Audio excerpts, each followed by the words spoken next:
किचनचं पूर्ण झाडू मारून घर स्वच्छ केलं. आज आहे गुरुवार आणि माझा असतो गुरुवार उपवास. आणि समर्थ ट्युशनचा थोडासा होमवर्क राहिला होता, तो करत होता. आणि 5:30 वाजले. चालले मी आणि लाडू दादाला ट्युशनला सोडायला. ट्युशनला सोडलं आणि निघालो आम्ही स्वामी समर्थ महाराजांच्या केंद्रामध्ये. आम्ही गेलो तर तिथं आरती चालू होती, म्हणजे सुरुवातच झालेली होती. छान अशी पूजा. हे बघा या ठिकाणी हे असं छोटंसं मंदिर आहे. मंदिरामध्येच एका बाजूला पूजा. आणि लाईनमध्ये थांबून लाडू दर्शन करून खाली उतरला. आणि मी 5 वाजता जे फोडणीचा भात बनवला होता ते संध्याकाळी पोरांना लोखंडाच्या कढईमध्ये तूप टाकून गरम करून दिला. आणि समर्थ सम्राटने मस्त असा गरम केलेला फोडणीचा भात एका ताटामध्ये बसून एन्जॉय केलं. छान पोट भरून खाल्ले.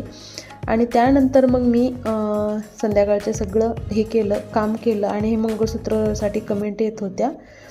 आणि त्यानंतर भांडे घासून घेतले. आणि सापडलं तर ते मी लिंक प्रोडक्ट टॅग करते, तुम्हाला पाहिजे असेल तर तुम्ही मागू शकता. आणि घर बंद होतं, झुरळं लय झाले, त्यासाठी हे मी इंजेक्शन आणले. चला ट्राय करूया.